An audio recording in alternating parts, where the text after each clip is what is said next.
विशिष्ट महर्षि और प्रभु रामचंद्र जी का ज्ञानमयी संवाद सुनते हैं द आर्ट ऑफ लिविंग के फैकल्टी स्वामी वैशंपायन जी की वाणी से। अगर आपने अभी तक इस चैनल को सब्सक्राइब नहीं किया है तो इसे जरूर सब्सक्राइब करें और सब्सक्राइब करने के बाद बेल आइकन को भी जरूर दबाएं। जय गुरुदेव। योग वशिष्ठ के अगले एपिसोड में आप सबका बहुत बहुत स्वागत है। पिछले एपिसोड में अगर आपको याद होगा तो कुंभ राजा शिखिध्वज को ये कह रहे थे कि साम्यावस्था में स्थित रहो, मन में किसी प्रकार के वासना को न आने दो, भले आप सशरीर हो या अशरीर। तो उसी जो चर्चा चल रही थी उसको आगे बढ़ाते हैं। शिखिध्वज ने कहा, हे ऋषि, मुझे इस प्रकार समझाए जिससे स्पष्ट हो जाए कि मन का अस्तित्व है ही नहीं। कुंभ ने कहा, हे राजन, निश्चय ही मन नाम की कोई चीज नहीं है और न कभी रही है। जिसे मन कहते हैं और जो अपनी चमक यहां बिखेरता है वह निश्चित ही रूप से असीम ब्रह्म या चेतना है। तो मन भी कुछ नहीं है, उसका कोई अस्तित्व नहीं है। जो ब्रह्म के नाम से यहाँ पे अनुभव में आता है वो भी असीम चेतना ही है, ब्रह्म ही है। उसकी वास्तविक प्रकृति के अज्ञान का परिणाम है जो मन की धारणा, संसार की धारणा और अन्य सब धारणाओं को उत्पन्न करता है। ब्रह्म की अज्ञान की धारणा की वजह से ही मन, संसार या और भी कोई धारणाएं उत्पन्न होती है और यहां स्थान प्राप्त करती है। तो वास्तविकता में मन का कोई वास्तविक रूप नहीं है, वह सिर्फ अज्ञान की धारणा वश ही प्रतीत होता है। जब ये सब आधारहीन धारणाएं है तब मैं, आप आदि कैसे वास्तविक कहे जा सकते हैं। अतः ऐसा कुछ नहीं है जिसे संसार कहा जाए। जो कुछ दिखाई देता है वह वस्तुतः अनुत्पन्न ही है, वस्तुतः तो सब ब्रह्म ही है। धारणा के कारण इसका अस्तित्व हमें प्रतीत होता है, वास्तविकता में नहीं है। कैसे आप इसे वास्तविक कह सकते हो। यह सब अज्ञान और धारणावश है। तब वह कैसे जाना जाए और किस नाम से जाना जाए। तो फिर ये सब जो अवास्तविक है उसको क्या नाम देना और कौन से नाम से उसको पहचानना। वर्तमान सृष्टि चक्र के आरंभ में ही यह संसार उत्पन्न नहीं किया गया था। मैंने तुम्हें समझाने के लिए इसका सृष्टि रूप में वर्णन अवश्य किया है। वास्तविकता में इस सृष्टि, ब्रह्म के आरंभ में सृष्टि उत्पन्न नहीं हुई थी। ये तो सिर्फ तुम्हें समझाने के लिए, आप समझ सको उसके लिए इस सृष्टि का वर्णन किया गया।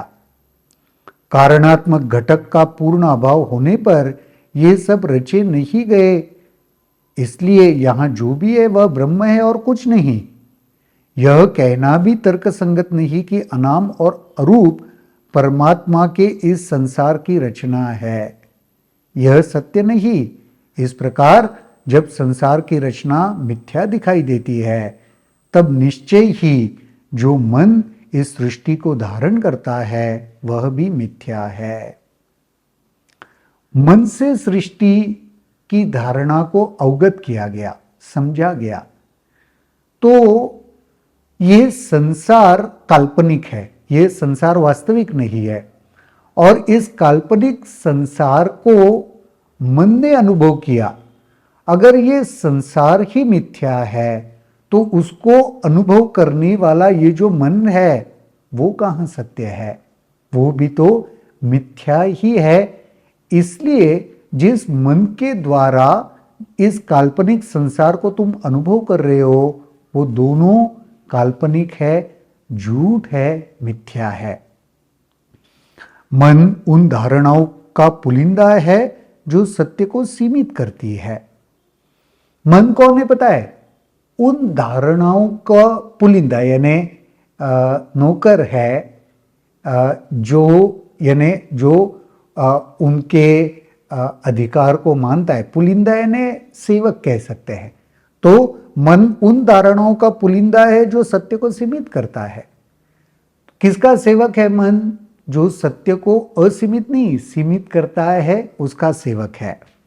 परंतु जब विभाजन में विभाज्यता का अभाव छिपा होता है, जब असीम चेतना अविभाज्य है, तो विभाज्यता भी नहीं, अतः विभाजन भी नहीं।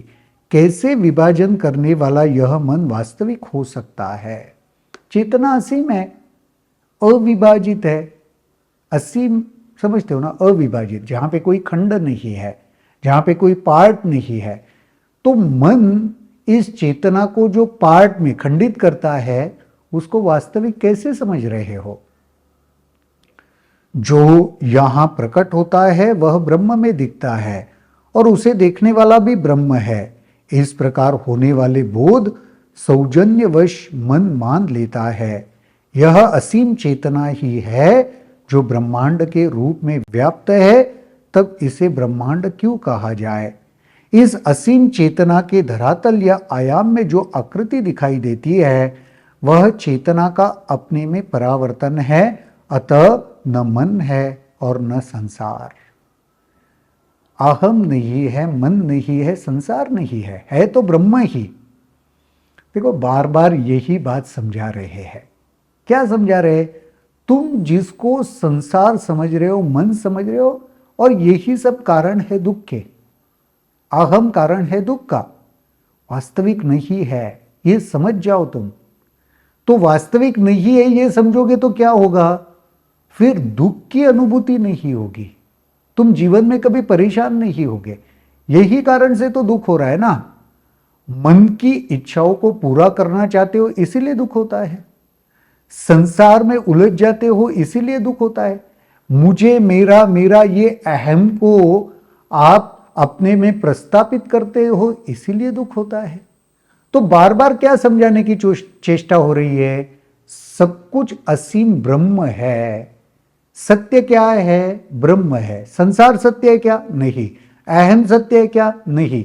मन सत्य है क्या? नहीं। अलग अलग तरीके से विश्लेषण करके सिर्फ ये बताया जा रहा है, प्रस्तापित मन में मत होना, अहम में मत होना, संसार में मत होना। अगर प्रस्तापित होना है तो परम ब्रह्म में प्रस्तापित हो जाना, और उसके अलावा दूसरा कुछ है नहीं। तो मन को तुम कितना भी सत्य मानो, सत्य जानो, मन का कोई अस्तित्व नहीं है, ये समझ जाओ। तो अलग अलग तरीके से बस वही बता रहे हैं, मन सत्य नहीं है। अज्ञानवश यह सब संसार दिखाई देता है, अतः मन अवास्तविक है। अज्ञान के कारण से संसार दिखाई दे रहा है। अज्ञान नहीं होगा तो संसार दिखाई भी नहीं देगा। अज्ञान के कारण मन समझ में आ रहा है, वरना मन का कोई अस्तित्व नहीं रहेगा सत्य में। इससे ही तो सृष्टि का खंडन होता है। वास्तविकता में रूप में दिखाई देने वाला संसार अनादि और असृजित है। वास्तविकता के रूप में दिखने वाला यह संसार अनादि है, असृजित, सृजन नहीं हुआ है उसका। अज्ञानवश वह दिख रहा है, कोई सृजन नहीं, कोई वास्तविकता नहीं है उसकी। अज्ञानी ही अवैध ठहरा सकता है, जो घोषणाओं को और अनुभव की वैधता को अस्वीकृत करता है और उससे दूर रहता है। अतीन्द्रिय वास्तविकता शाश्वत होती है, संसार अवास्तविक, मात्र सीमित करने वाला कारक मन ही मिथ्या है। संसार अवास्तविक है, उसको वास्तविक कौन बना रहा है? जो मन, जो मिथ्या है, जो झूठा है। ना ये मन सत्य है, ना ये संसार सत्य है, बस यही बार बार कहा जा रहा है। यह ब्रह्म का स्व परावर्तन है, जिसके अनंत रूप है, ब्रह्मांड के रूप में प्रकट होते हैं, उत्पत्ति विनाश के चक्र के अंग होते हैं। यही ब्रह्म है जो अपने को एक क्षण के लिए ब्रह्मांड के रूप में जानता है और वैसे ही प्रकट होता है। मन तो है ही नहीं, ब्रह्म ही एक क्षण में ब्रह्मांड बनता है अपने धारणा के द्वारा। मन वैसे कुछ है नहीं, मन की स्वतंत्र कोई अभिव्यक्ति नहीं है। अज्ञानवश मन हम अनुभव करते हैं, बस इतना समझ लो। तो मन में जो उलझ जाते हैं ना हम, वहां पे मत उलझो ये कह रहे हैं। अहम में उलझ जाते हैं, वहां पे मत उलझो ये कह रहे हैं। मन में क्यों उलझते हो? क्योंकि उसकी वास्तविक कोई सत्ता नहीं है, झूठ है, वो मिथ्या है। तो मन को इंपॉर्टेंस मत दो, सिंपल इतना समझ जाओ।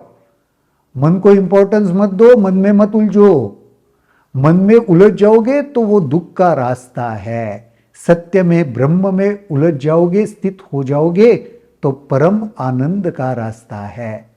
मन दुख की ओर और परम सत्य आनंद की ओर तुम्हें ले जाता है, ये समझना है। आज के इस एपिसोड में तो यहीं पर रुकते हैं, अगले एपिसोड में देखते हैं और क्या होता है। तब तक के लिए जय गुरुदेव। अगर आपके इस वीडियो को लेकर कुछ सवाल हैं तो कमेंट सेक्शन में जरूर लिखें, जिसके ऊपर हम आने वाले वीडियोस में चर्चा करेंगे।